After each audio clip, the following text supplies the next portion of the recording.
Hello, third graders. So today we are going to be looking at that essential question again. How does food get to your table?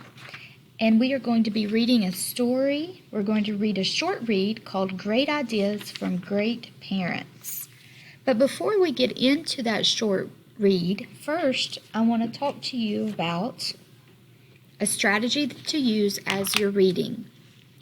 So I have an anchor chart up here for you, and it's titled Ideas and Support. It says here, when authors share ideas, can you tell which are facts and which are opinions? So we all know a fact is something that can be proven true. You're going to look for numbers, photos, maps, or eyewitness reports. And then we have opinions. An opinion is a personal belief, and it cannot be proven true. We may disagree with someone's opinion. You're going to look for things like I believe or I think, best, seems to be, never, always, or probably. Now, as a reader, you have to decide if the author is stating a fact or opinion.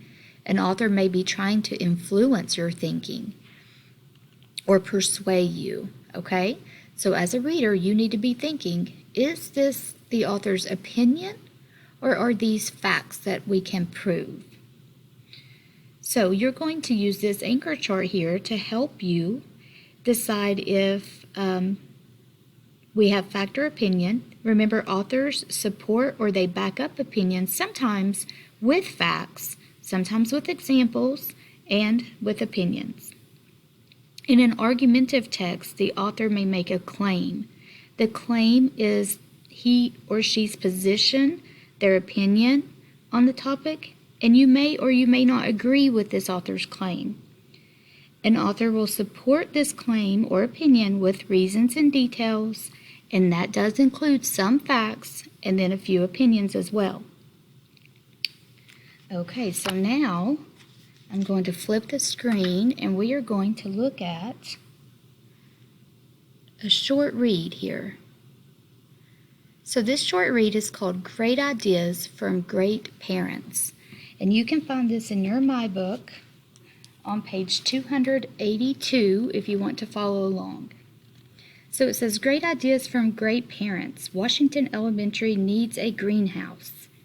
It's easy to think of ways to spend our school budget. New supplies, new sports equipment, a bigger gym.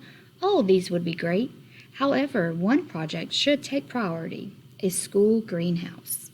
I imagine many of you are saying, a greenhouse instead of a new gym? Is she serious?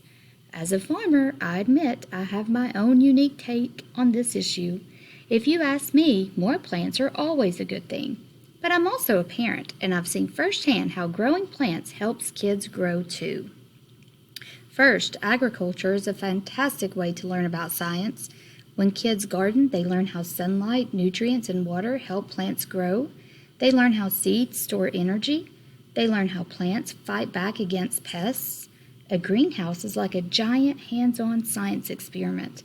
Our children can learn by doing and observing. Science teachers can connect this hands-on learning to their classroom curriculum. There's a second great reason to build a school greenhouse: food. Teachers and kids can grow delicious vegetables. What a great way to add good nutrition to our children's diet. I guarantee kids are more likely to eat vegetables they reap themselves after carefully tilling soil, planting seeds, and watering sprouts. My son even agreed to give eggplant a try after he helped me grow it on our farm last summer. Did he like it? No, but he learned a lot. I'm aware our school already has a small vegetable garden, but given our climate, crops can only grow for a few months. Because the greenhouse has a controlled climate, kids can garden all year long. In addition, planting in both the garden and in the greenhouse offers kids valuable opportunities to compare and contrast growing conditions. That will make little farmers of them all. Our children can reap many rewards from a greenhouse. I hope I've succeeded in planting that idea in your head. If so, please cast your vote for a new greenhouse at our next school budget meeting. Sincerely, Margarita Flores, parent.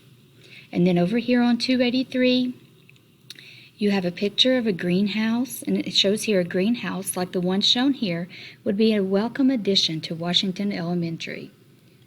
Ambrose Hill School in our neighboring town already has a greenhouse, and the students love it.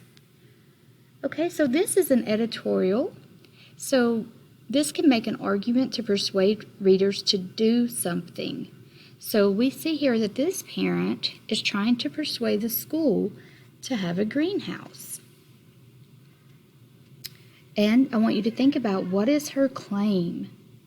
She's claiming a greenhouse should be a priority for the school, even over new sports equipment, bigger gyms, and she argues her point here. She is a farmer, so she does have background in the greenhouse, but she's also a parent of a student at the school. I want you to think about how many reasons she gives to support her claim. She gives many reasons throughout this passage. Do you agree with her reasons? And if you do, why? If you do not, why not? Okay, so let's look at paragraph 4. That's a good example of an opinion right there. She says, I guarantee kids are more likely to eat vegetables they reap themselves after carefully tilling soil, planting seeds, and watering sprouts. That's a great example of an opinion. But then she also has some facts. Go through your passage and think about find the different opinions and the different facts that the author has given us in her argumentative editorial here. Okay, once you finish that, you're going to turn in your My Book to page 284, and you're going to read the passage, How does food get to your table? How did that get in my lunchbox? The story of food. Okay, happy reading.